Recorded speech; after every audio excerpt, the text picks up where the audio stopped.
Analysis of the security situation for the month of August 2025 has revealed a reduction in security metrics, showing an improvement of security situation across the country on a month-by-month basis. According to the Nigeria Security Report for August 2025, released by Beacon Security and Intelligence Limited, there were 545 incidents of insecurity within the month. This is a 13.37 decline from 564 incidents in July 2025 and led to the deaths of 732 persons, an 8.61% reduction when compared to 801 in July 2025.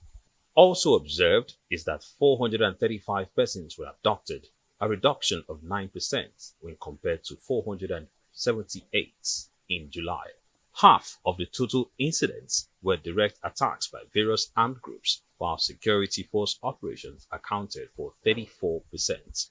Civilians continue to bear the heaviest burden, accounting for 62.1% of all fatalities recorded during the month. The report identifies sustained and largely successful kinetic operations by security forces nationwide, enhanced synergy among security forces, improved intelligence, the deployment of forest guards, and possibly non-kinetic measures adopted by stakeholders across the country are some of the reasons for this. Of significance is the trend in parts of Katsina and Zamfara states where communities are entering into their own peace deals with bandits. It is assessed that while these community-led efforts have yielded temporary relief, including the release of kidnapped persons and the resumption of farming, they also highlight the government's failure to provide adequate security and raise concerns that such deals may only serve to legitimize and embolden the criminal groups in the long run. Ferdinand Duroha, Arise News. Well, joining me now on Newsnight to analyze the August 2025 Nigeria Security Report released by Beacon Security and Intelligence and what it means for the months ahead. I have the CEO, Beacon Security and Intelligence Limited, Kabir Adamu. Thank you very much for joining us on Newsnight. So, I mean, based on this report, a one-month report for that matter, are you saying that it is Uhuru yet for Nigeria as far as insecurity is concerned? No, okay. Definitely there's no way thing. But what we've noticed a trend of reduction, month-to-month reduction. In May, we recorded about 1,200 deaths. And then since then, it's been declining. In June, it was about 1,100. And then in July, it was about 800. And then this recent one, just 700. Now that's still high. 700 is a high number. But when you now compare it with that 1,200 that we recorded in May, it's clear that there is something being done that is positive and is leading to a reduction in the numbers. And that's what we would like the authorities to take note of. Because if you are doing something correctly and it's leading to a reduction in numbers, then you should be able to identify what it is and then, of course, improve on that aspect. There are gaps, of course, which we've also identified in that report. We'll talk about the gaps, definitely. Okay, from where your standpoint, what are those factors that have contributed to this, piece of good news that we're hearing? Some of them is improved synergy within the security sector. So just to give you an example, within the military, we saw an enhancement of the air component and the ground component, and most likely an improvement in intelligence gathering. So the attacks were precise, they were intelligence-led, and the consequence was the killing of a significant number of non-state armed group commanders as well as terrorist commanders in the northeast. So clearly indicating improved synergy as well as enhanced intelligence. And number two is the other security forces operation. The police was doing a lot, customs was doing a lot, NDLEA was doing a lot. So what we've been preaching, that enhanced synergy, we also saw it. Interestingly too, at the subnational level, we saw governors also trying to do a lot. A good example, your report earlier on spoke about what Katsina is trying to do in the southwest. We saw, I think, Ogun State trying to do that. So that enhancement between the federal and the state level security component, we saw an improvement in that regard. Then the non-kinetic component too. Birningwari, there has been an improvement. We've not had any major incident in Birningwari for about 11 months now. In parts of Katsina, the same thing. Parts of Zamfara, the same thing. I know to someone who is listening, who is not having that global eye would think, oh, just this morning there was an attack. 40 worshippers in Zamfara. I was going to say that, yes. Yeah, so these are happening, no doubt. But when you look at the global picture, because what we are doing is a collation of everything across the Federation, and it is there that we're seeing the reduction. And what this does is if the security agencies can look at that global picture, they would now be able to see the gaps, of course, like I said, where they're doing well and where they're not doing well, so that they can now put more resources in those locations. I would like to sit on this chair, Ngozi, and tell you only 100 people were killed in a particular month. Then we'll be making more progress. And hopefully we'll get to the point where even 100 will be shocking to us, because now there seems to be the danger of, the shock factor is really we're no numb, there. We're numb to it, and that in itself, that in itself is really is bad. Now let's talk about. I mean, your report says it's more of kinetic than non-kinetic. There have been this constant calls for a non-kinetic approach to dealing with banditry and terrorism in Nigeria. Are you saying that the kinetic approach will give us the results that we would need and we want? No, definitely. More than the non-kinetic approach? Definitely not. In the advice that we gave in our report, we emphasized that point. The root causes of the challenges that we have will have to be addressed. And you can broadly categorize them into four. The socio-economic circumstances that we're currently in at the moment is one of the drivers. And this is something that the federal and state government must work together to reduce the current economic effect that is being felt, by a majority of Nigerians. Actually, the second one is the political, and that's what worries me. The electoral cycle has started prematurely, and so it's one of the major drivers that we're likely to see in the coming months. Of course, we're in the ember months. Don't forget, in the ember months, once we start, you see a spike in criminality in particular. Then, of course, the environmental factors that are pushing, especially land governance issues that deny certain components of the society access to land. And then, of course, the geopolitical factors. Niger is there, given the very vast border that we have.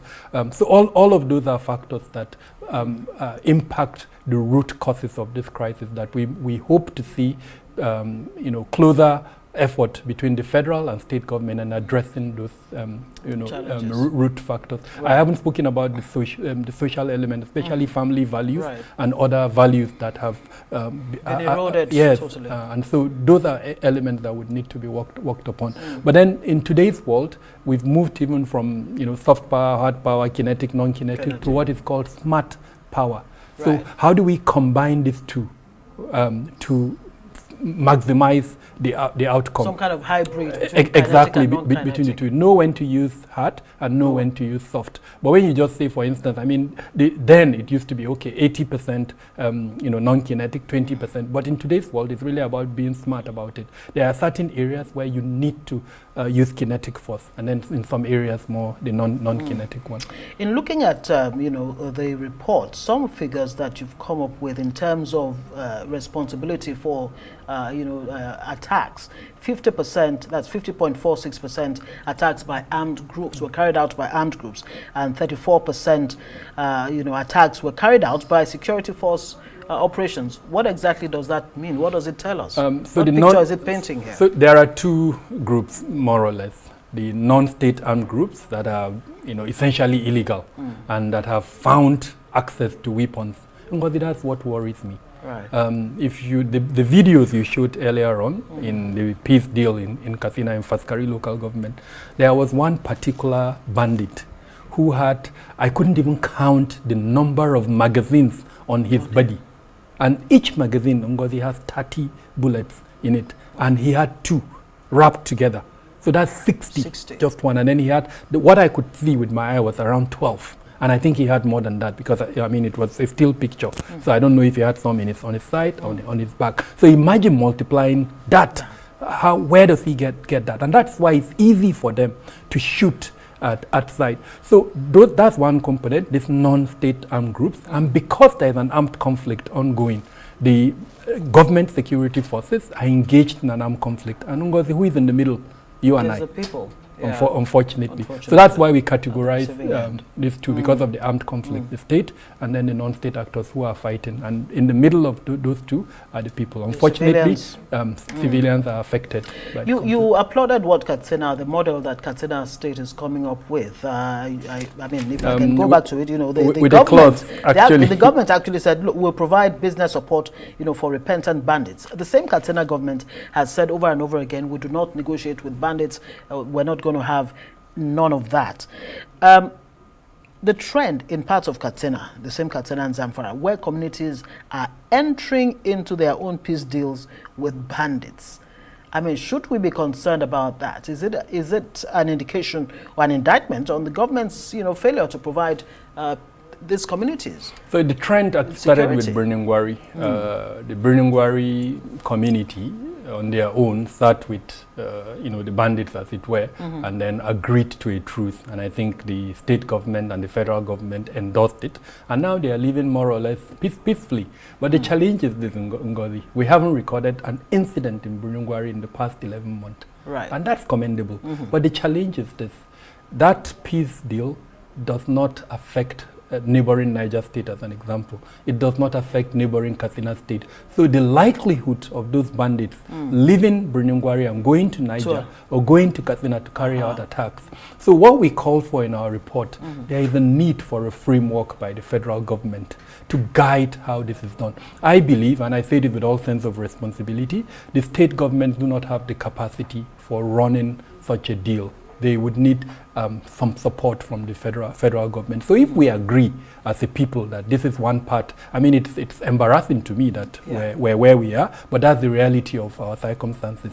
It needs to be guided in some form of framework. We can call it counter banditry or whatever name we want to call it, but that would guide the state. And I also have recommended in that report, we recommended that there should be a group of experts that are readily available to support any state that wants to go into that. Because the consequences of allowing this, if it backfires like it's likely to do because of what I've just mentioned, imagine a situation where, as it happened in Birningwari, they moved to Niger or they moved to Katsina State, and then you know, it breaks down completely. What we've done invariably is we've armed them, because over this period they will be able to recoup weaponry and all of that. They understand and it become more emboldened better, more emboldened. Take up arms against the so we need to approach it with a framework that is sustainable and that also provides, very importantly, demobilization. Their weaponry must be demobilized. A pathway for economic growth must be provided for them. In other words, how do they leave this path and enter a path that is legal and susceptible to normal society at the moment? And one thing that we don't talk about is their mindset. We need to evaluate their mindset. Most of them are not taken like normal human beings. So we need to evaluate that and see how we can support their return back to normal. Someone who has held guns and killed hundreds of people in some instances, it's not normal. And we need to bring them back. So it's a process that have about 12 steps, and we've listed that and we've made recommendations. But it must be starting from the federal government with a framework, and then of course the subnational government should support it. I have to say thank you very much for joining us. Kabir Adamu is the CEO of Beacon Security and Intelligence Limited. Thank you very much that you did not just, you know, paint a picture, but you came up with recommendations in your report. My pleasure.